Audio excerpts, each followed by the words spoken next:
Bonjour et bienvenue à une autre émission de Chapitres et Versets, une initiative du ministère de l'EBCRS. Mon nom est Éric et il me fait plaisir de vous retrouver en cette journée bénie. Aujourd'hui, nous allons retrouver notre ancien et enseignant principal de notre assemblée dans un message déjà en progression. Pour assister en personne à nos enseignements et prédications, veuillez nous rendre visite au 4405 rue Aurel à Saint-Hubert, sur la rive sud de Montréal, les dimanches matins à 10h30. En attendant de vous voir bientôt, sans plus tarder, allons écouter cette partie d'enseignement. Si je comprends bien, il semble que les disciples se soient cloîtrés par la crainte des Juifs. Leur nervosité devait vraiment être élevée, leur anxiété devait vraiment être élevée aussi. Puis, pensez-y, ils se sont cloîtrés par crainte, parce qu'ils avaient peur de ce qui était pour se passer. Alors, qu'est-ce qui va nous arriver? Jésus a été vu en vie, mais il est où? Est-ce qu'il va venir nous voir? Est-ce qu'on va devenir? Qu'est-ce que les Juifs vont nous faire? Ils sont là, ils sont dans un état d'anxiété et de crainte. S'ils sont dans la crainte, ils sont probablement aussi remplis de toutes sortes d'inquiétudes. Ils sont réunis probablement que chacun peut voir la confusion dans les yeux ou dans le langage corporel de l'autre, tu sais. Dans la regarde un, il n'est pas bien rassurant, toi, t'es pas bien rassuré, tu regardes l'autre non plus pas l'air rassuré, puis elle non plus, puis tu fais comme, qu'est-ce qui se passe, qu'est-ce qui va arriver, qu'est-ce qu'on va faire, laisse tes pas te fermer, tu sais, il arrive quelqu'un, tu regardes dans la fenêtre, c'est quoi le bruit qu'on a entendu dehors, tu sais. Un petit peu comme ça. Donc, rempli d'inquiétude, ça. Dans leur moment de consternation collective, dans leur cache, probablement à l'affût de tous les bruits, dans la lourde crainte que quelqu'un vienne et frappe à la porte, ben, il n'y a personne qui frappe à la porte. Mais une voix se fait entendre en disant quelque chose comme, excusez mon accent, c'est pas parce que je parle hébreu, je connais 2 mots, mais quelque chose comme shalom. Parce que dans le verset 19, ça dit, les portes du lieu où se trouvaient les disciples étant fermées à cause de la crainte qu'ils avaient des Juifs, Jésus vint, il n'y a personne qui frappe à la porte, se présenta au milieu d'eux et leur dit quelque chose comme shalom, parce que ça dit, shalom veut dire paix. Ça dit, la paix soit avec vous. Dans un moment de tension intense, Jésus arrive sans tambour ni trompette, sans les faire sursauter. Pendant qu'ils sont dans une grosse tension intense, il arrive, il les fait pas sursauter, sans même avoir besoin de frapper à la porte. Dans ce grand moment de stress élevé, Jésus leur apporte quoi? La paix. Jésus est là. Jésus leur apporte la paix. Jésus est là. Jésus vient et leur dit, la paix soit avec vous.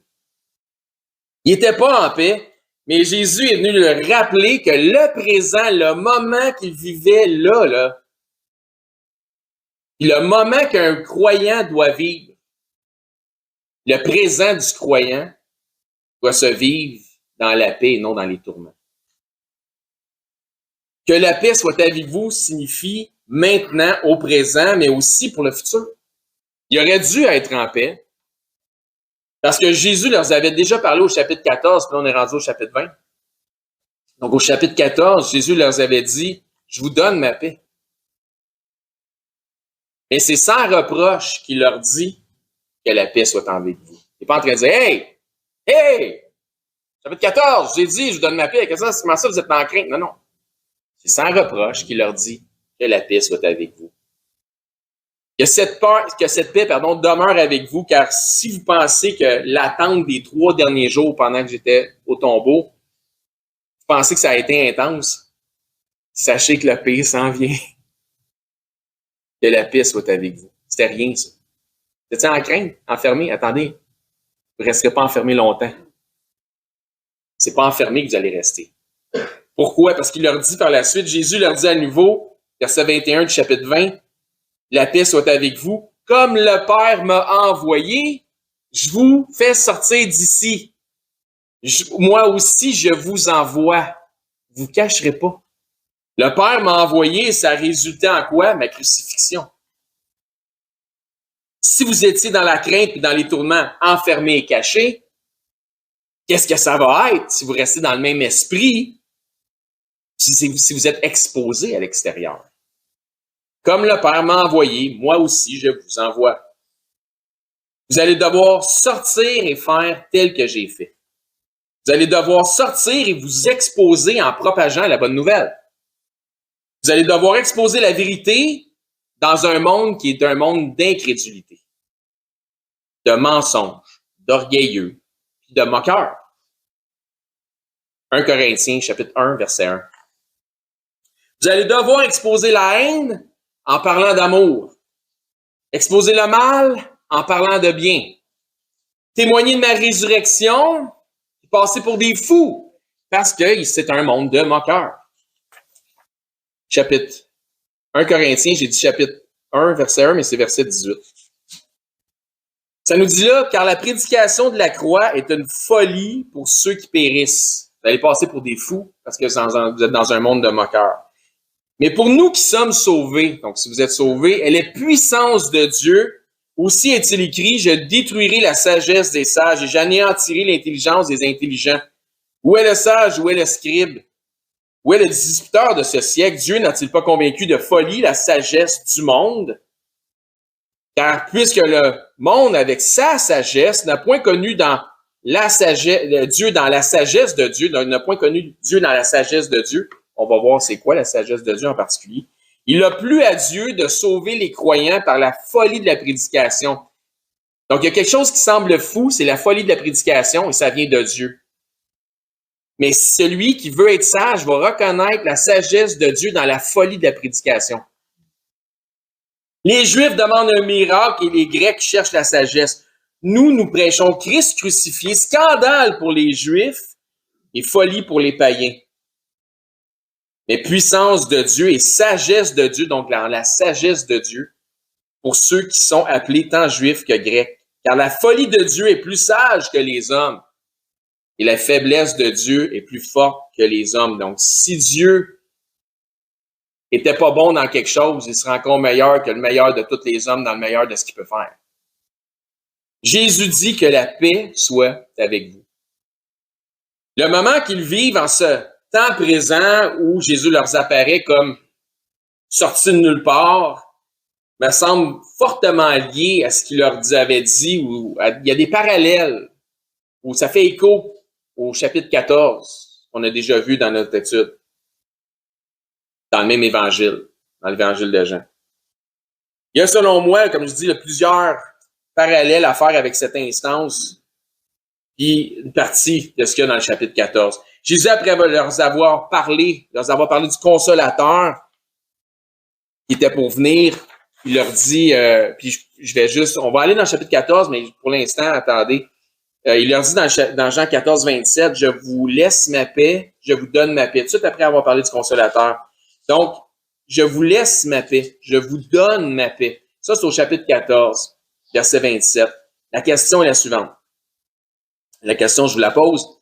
À quel temps de verbe est-ce que Jésus leur donne sa paix lorsqu'il dit « Je vous laisse ma paix, je vous donne ma paix » ? Présent. Donc, c'est au présent. Il laisse et il donne au présent. Donc, rendu au chapitre 20, on peut conclure que ses disciples avaient déjà déjà reçu la paix que Jésus donne ou que Jésus laisse, n'est-ce pas? Je veux dire, si la paix de Jésus était bonne au chapitre 14, elle devait encore être bonne au chapitre 20. Vrai? De plus, Jésus ajoute une précision profonde de sens en disant « Je ne vous donne pas comme le monde donne ». C'est profond de sens. Ce monde donne une paix qui est éphémère. Le monde, lui, il donne puis il dédonne. La paix spirituelle que Dieu donne, c'est une paix qui atteint pas juste notre intellect, pas juste notre être, mais notre âme. C'est une paix qui est éternelle. Parce que j'ai l'assurance de mon salut. Je suis en paix. Que peuvent me faire les hommes? Parce que j'ai l'assurance de mon salut, je suis en paix. As-tu l'assurance de ton salut? Si oui, es-tu en paix? Que peuvent me faire les hommes? C'est quoi le pire qui peut arriver? La paix que Christ vous offre, un coup qu'il vous l'a donné, elle est toujours accessible. C'est pas parce que tu angoisses qu'elle n'est plus là. C'est simplement toi qui t'en prives. Le groupe de disciples qui étaient dans le lieu fermé avait oublié le fait qu'ils avaient accès à cette paix que Christ leur avait déjà donnée. C'est pourquoi Jésus leur rappelle en leur disant « La paix soit avec vous ». Si vous avez fait de Jésus-Christ votre Seigneur et Sauveur, gloire à Dieu, puis si vous ne l'avez pas fait, je vous suggère de le faire. Mais si vous l'avez fait, rappelez-vous la paix que vous procure votre assurance, l'assurance de votre salut. Par la foi, soyez en paix. Par la foi, soyez en paix. La foi, là, c'est les affaires que vous voyez pas. C'est là. Par la foi, soyez en paix. Tourment, stress, anxiété, crainte, etc. On peut défiler tous les synonymes si on veut. Là. Par la foi en Jésus-Christ, le ressuscité, que la paix soit avec vous. Dans Jean 14, là, on va y aller. On va faire un tour dans Jean 14, on va voir les parallèles. Jésus continue en leur disant que votre cœur ne se trouble point. Une autre façon de dire soyez en paix. Il ne s'alarme point, que votre cœur ne se trouble point, que votre cœur ne s'alarme point, soyez en paix. Alors, on n'est pas rendu, là, je fais juste paraphraser quelque chose. Okay? 14, 27. Je crois vraiment que notre Dieu veut que les disciples sachent qu'ils peuvent, par la foi, en la parole de Christ, être en paix. Parce que Jésus le dit, tu peux être en paix. Donc ça, c'est par la foi. Relisons maintenant, chapitre 14, verset 27. Je vous laisse la paix. Je vous donne ma paix. Je ne vous donne pas comme le monde donne. Que votre cœur ne se trouble point et ne s'alarme point. C'est ce que je paraphrasais. Vous avez entendu que je vous ai dit que je m'en vais et que je reviens vers vous. Si vous m'aimiez, vous vous réjouiriez de ce que je vais au Père, car le Père est plus grand que moi. Donc, les disciples n'étaient pas tellement dans la joie. Hein? Ils étaient plutôt dans la crainte. Donc, il dit, je vous donne ma paix. Question ici. Comment Jésus les a salués quand il est arrivé dans la pièce fermée? C'était quoi la salutation? Que la paix soit avec vous. Ensuite, il dit, ici, ça est écrit dans notre texte de chapitre 14, verset 28, il dit, je vais au Père. Donc, je fais les parallèles. Question, qu'est-ce qu'il a dit à Marie au chapitre 20? Je ne suis pas encore monté vers mon Père. Donc, Jésus, après sa résurrection, est allé vers le Père et est revenu tout puissant vers ses frères, vers ses disciples. Et regardez bien ce qu'il leur dit ensuite au verset 29. Et maintenant, je vous ai dit ces choses avant qu'elles arrivent, afin que lorsqu'elles arriveront, vous croyez. Ça, c'est au chapitre 14.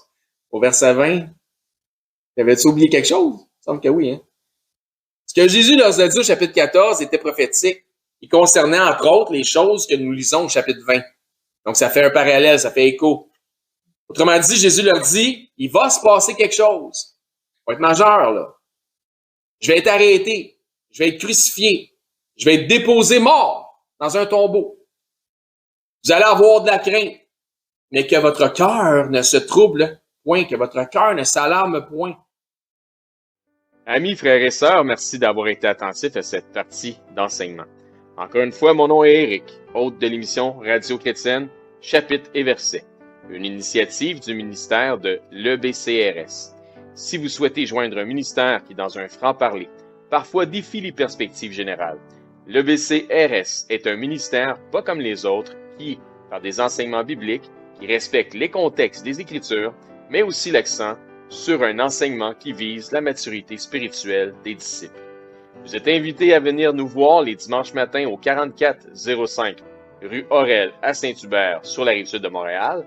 Vous pouvez aussi nous écrire à l'adresse courriel suivante ebcrs-mtl1@gmail.com. Je répète, ebcrs-mtl1@gmail.com. C'est tout le temps que nous avions pour ce segment d'émission. Nous vous disons à la prochaine et que Dieu vous bénisse abondamment dans la mesure où vous obéissez à sa parole en la mettant en pratique. Bonne journée.